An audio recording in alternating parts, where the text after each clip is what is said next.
دیکھیں اب کوشچن اصل بنیادی طور پہ یہ ہے کہ کیا ہم ورلڈ ویو اپنا چینج کر رہے ہیں یا نہیں کر رہے ہیں، کیا ہم اپنی خارجہ پالیسی میں تبدیلی کرنا چاہتے ہیں یا نہیں کرنا چاہتے، کیا ہم دنیا میں ابھرنے والے چیلنجز کو، اور خاص طور پہ جو ہمارے پڑوس میں ابھرے ہیں، کیا ان سے نمٹنا ہے یا نہیں نمٹنا۔ اوباما کے دورے سے وقتی ٹینشن تو ہوئی ہے، ٹینشن یہ وقتی نہیں ہے، یہ بڑی مستقل ٹینشن ہے، یہ ایک کوئی خبر کا معاملہ نہیں ہے، یہ معاملات تو یہ کھلتے چلے جائیں گے۔ پرابلم کہاں ہے؟ پرابلم کہیں اور ہے۔ انڈیا میں ٹیکس کلیکشن ہے 16%، ایک تو 1 ارب کی آبادی ہے، 6-7% گروتھ ریٹ ہے، کم بھی ہو جائے، اس سال کہتے ہیں کم ہوگا تو پھر بھی ہم سے بہت زیادہ، ہمارا 4% یہ دعویٰ کرتے ہیں جو کہ نہیں ہے۔ یہ کیونکہ ساکھ ڈار صاحب اعداد و شمار میں گھپلا کرنے کے بعد اچھا ہے، ویسے ہماری حکومتیں اکثر کرتی رہی۔ اکانومی آپ کی گرو نہیں کر رہی، پیسہ جا رہا ہے باہر، $80 ملین انہوں نے کہا تھا، $25 ملین اسٹیٹ بینک کے چیئرمین نے 3 سال پہلے، ہر روز چلا جاتا ہے کراچی، لاہور، پشاور سے۔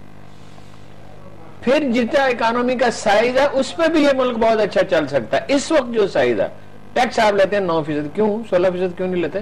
لبرٹی میں جو دکاندار ہے اس کے پاس ایک پراڈو کار ہے، اس کے بچے گرمیاں سوئٹزرلینڈ میں گزارتے ہیں، اعلیٰ اسکولوں میں پڑھتے ہیں، بیگم اس کی زیورات سے لدی ہوئی ہے، ٹیکس وہ جتنا میں 1 سال میں دیتا ہوں اس کا 100 حصہ دیتا ہے، 1% میرے مقابلے میں ٹیکس دیتا ہے لبرٹی کا دکاندار۔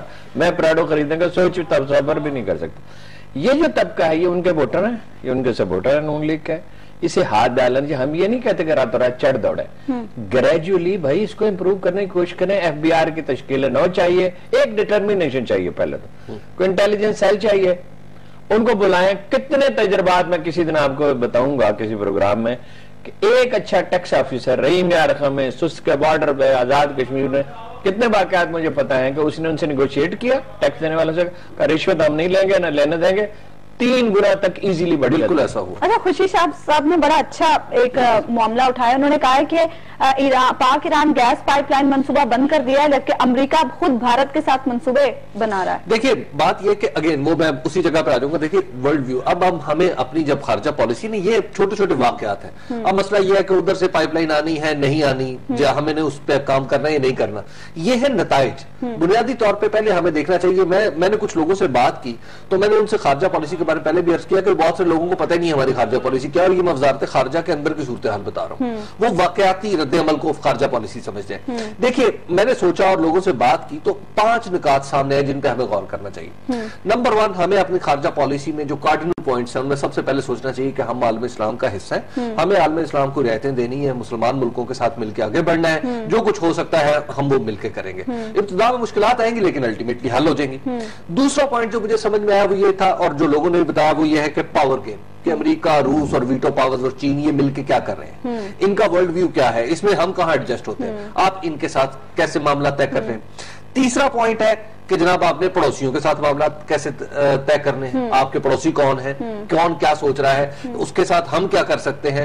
پھر ہے مفادات، کہ آپ کو مفادات کہاں سے مل رہے ہیں، اور پھر ہے دفاع، کہ آپ کو دفاعی آپ کے حلیف کون کون ہوں گے۔ بات یہ کہ ان 5 پوائنٹس پہ جب آپ آگے بڑھیں گے تو پھر راستے بھی نکلنے شروع ہو جائیں گے۔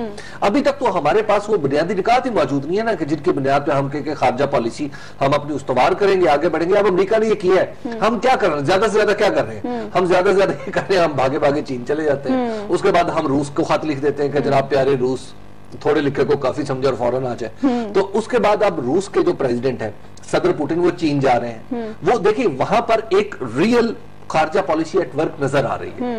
دوسری سائڈ پہ، ہماری سائڈ پہ کچھ بھی نہیں، ہماری سائڈ پہ اپنا وزیر خارجہ ہے، بلکہ جیسے ہارون صاحب کہتے ہیں بعض اوقات یہ بھی محسوس ہوتا ہے کہ وزیر اعظم سے بھی پوچھنے آپ۔ اچھا ہارون صاحب، بہت سارے معاملات پر ہماری خارجہ پالیسی بالکل ناکام نظر آتی ہے۔ گستاخانہ خاکوں کا معاملہ لے لیں، اب ہماری حکومت کی جانب سے اس معاملے پر کچھ نہیں کیا گیا، کچھ بھی، صرف مذہبی جماعتوں نے اس پر احتجاج کیا، مارچ کیے۔